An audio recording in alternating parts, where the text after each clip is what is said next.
السلام علیکم ورحمۃ اللہ وبرکاتہ۔ امید ہے آپ تمام احباب خیریت سے ہوں گے۔ آج اللہ والوں کی شان پہ کچھ بات کرنا چاہتا ہوں۔ جو اللہ والے ہوتے ہیں، اللہ کے نیک بندے ہوتے ہیں، اہل علم ہوتے ہیں، علماء کرام ہوتے ہیں، اللہ رب العالمین نے ان کا مقام اور مرتبہ کتنا بلند رکھا ہے۔ اللہ رب العالمین اللہ والوں کی کیسی سنتا ہے اور اللہ والوں کے قدموں میں دنیا کو کیسے ڈھیر کرتا ہے، اس کی چند عملی مثالیں موجودہ دور کی میں آپ کو بتاتا ہوں۔ شیخ ہیں ابن باز رحمہ اللہ، وقت کے بہت بڑے عالم ہیں، آج بھی ان کے فتوے چلتے ہیں اور لوگ ان کے فتوے مانتے ہیں، قبول کرتے ہیں، کیونکہ اہل علم تھے۔ ابن باز رحمہ اللہ بچپن کے اندر نابینا ہو گئے۔ ایک ہوا چلی، اس ہوا کے اندر شیخ کی بینائی چلی گئی۔ اب دوران طالب علم جب ان کی آنکھیں چلی گئیں تو لوگ بڑے پریشان ہونے لگے۔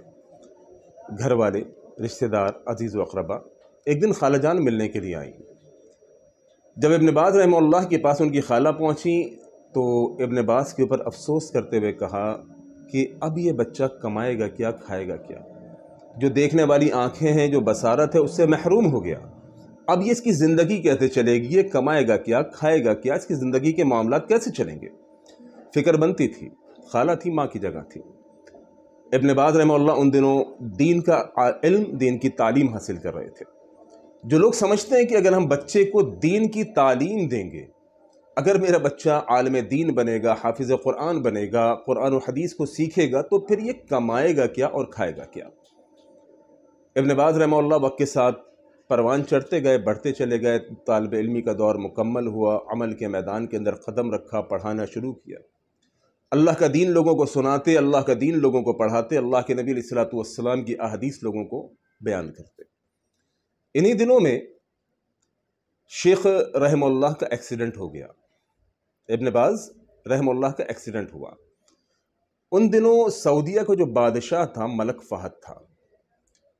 بادشاہ کو جب معلوم چلا کہ ابن باز رحمہ اللہ کا ایکسیڈنٹ ہوا ہے اور ایکسیڈنٹ کے اندر آپ کی ٹانگ پر چوٹ لگی ہے، تو ملک فہد ان کی عیادت کے لیے پہنچا، جیسے بہت سارے لوگ پہنچے۔ اب جب ابن باز رحمہ اللہ کے پاس ملک فہد جو کہ سعودیہ کا بادشاہ تھا، جب یہ پہنچا تو شیخ محترم اپنے چارپائی کے اوپر لیٹے ہوئے تھے۔ ملک فہد جو بادشاہ تھا یہ آ کر چارپائی کے نیچے بیٹھا اور ابن باز رحمہ اللہ چارپائی کے اوپر لیٹے ہوئے تھے۔ ابن باز رحمہ اللہ کی ٹانگوں میں چونکہ چوٹ لگی تھی تو ملک فہد جو بادشاہ وقت تھا ابن باز رحمہ اللہ کے قدموں پہ، ان کے پیروں پر ہاتھ رکھتا ہے اور پوچھتا ہے، شیخ محترم یہاں چوٹ لگی ہے، شیخ یہاں چوٹ لگی ہے، شیخ یہاں چوٹ لگی ہے۔ اب آپ اس واقعے کے اندر اگر غور کریں، وقت کا بادشاہ زمین کے اوپر، عالم دین تخت کے اوپر، اپنی چارپائی کے اوپر، ابن باز رحمہ اللہ کے قدموں کے اوپر، ان کے پیروں کے اوپر وقت کے بادشاہ کے ہاتھ، شیخ یہاں لگی ہے، شیخ یہاں لگی ہے۔ وقت نے ثابت کیا کہ اہل علم، عالم دین، اللہ کا نیک بندہ، اللہ کے دین کا داعی مبلغ، اس کے پیر اور وقت کے بادشاہ کے ہاتھ اس کے پیروں کے اوپر۔ یہ مقام اللہ رب العالمین اس وقت عطا فرماتا ہے جب انسان اللہ والا بنتا ہے، اہل علم بنتا ہے، جب علم اور عمل اس کے اندر دونوں پایا جاتا ہے۔ یقین کیجئے اللہ رب العالمین بڑے بڑے بادشاہوں کو ان کے دروازے کا خادم بنا دیتا ہے۔ اللہ رب العالمین بڑے بڑے بادشاہوں کو ان کے دروازے کی چوکھٹ کے اوپر بٹھا دیتا ہے۔ جب انسان اللہ رب العالمین کا بن جاتا ہے، اللہ رب العالمین دنیا کی تمام نعمتیں اس کے دروازے پر لا کے کھڑا کر دیتا ہے۔ ابن باز رحمہ اللہ کا گھر حرم سے دور تھا، چونکہ آپ آنکھوں سے نابینا ہو چکے تھے۔ اب اپنے گھر سے حرم آنا اور جانا یہ فاصلہ تھا جو کہ ابن باز رحمہ اللہ طے کیا کرتے تھے۔ اس کو معلوم چلا بادشاہ وقت ملک فہد کو کہ ابن باز رحمہ اللہ اتنا لمبا فاصلہ طے کر کے حرم میں آتے ہیں پڑھانے کے لیے۔ اس نے ملک فہد نے ابن باز رحمہ اللہ کو حرم کے قریب ترین جو رہائش تھی وہ دے دی۔ اور آج بھی آپ کو معلوم ہے جو حج یا عمرے کے لیے جاتے ہیں، حرم کے قریب ترین رہائش انتہائی مہنگی ہے آج بھی۔ اب جب ابن باز رحمہ اللہ کو وہ قریب ترین جگہ دی، ابن باز نے وہ جگہ مسجد کے لیے وقف کر دی۔ خود ایک کونے کے اوپر ایک چھوٹا سا مکان وہاں پر بنایا اور پوری جگہ جو ملک فہد بادشاہ نے دی تھی اس کو مسجد بنا دی۔ یہ اللہ والے جب اللہ رب العالمین ان کو نعمتیں دیا کرتے ہیں تو اللہ کے نیک بندے ان نعمتوں کے اندر بھی اللہ رب العالمین کا حصہ اور اس کا حق رکھ دیتے ہیں۔ آج ہمارے اندر لالچ ہے، 400 گز 800 گز 1000 گز کی کوٹھی بنگلہ، یہ ہماری تمنا ان کی نہیں تھی۔ جب ان کی یہ تمنا نہیں تھی تو اللہ رب العالمین ان کو دین کا مقام بھی اور ان کے دنیا کا مقام بھی اتنا بلند کر دیتا کہ کوئی انتہا نہیں۔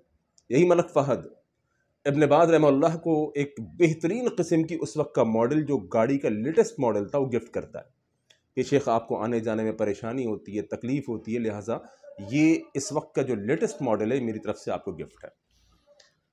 ابن باز رحمہ اللہ کے ایک دوست تھے، انہوں نے ایک دن ابن باز رحمہ اللہ کو بتایا کہ میں یہاں سے یہاں تک جاتا ہوں بچوں کو پڑھانے کے لیے، دین کا علم سکھانے کے لیے، آنے جانے میں مشکل ہوتی ہے، بس میں بیٹھ کے جاتا ہوں، تکلیف ہوتی ہے، ایسا ایسا ایسا۔ اس نے اپنے طور پہ ابن باز سے شیئر کی بات کو۔ وہ گاڑی جو ملک فہد بادشاہ نے ابن باز رحمہ اللہ کو دی تھی، شیخ نے اس کی چابی اپنے اس دوست کو دی، کہا کہ تم اللہ کے دین کو پڑھانے کے لیے جاتے ہو، اتنی مشکلات اٹھاتے ہو، بس میں آنا جانا پریشانی، لہذا یہ گاڑی میری طرف سے تمہارے لیے تحفہ ہے۔ یہ اللہ کے نیک بندوں کی، اللہ کے ولیوں کی شان ہوا کرتی ہے کہ دنیا ان کے قدموں میں خود بخود ڈھیر ہوتی ہے اور وہ دنیا کو ٹھکرا دیتے ہیں۔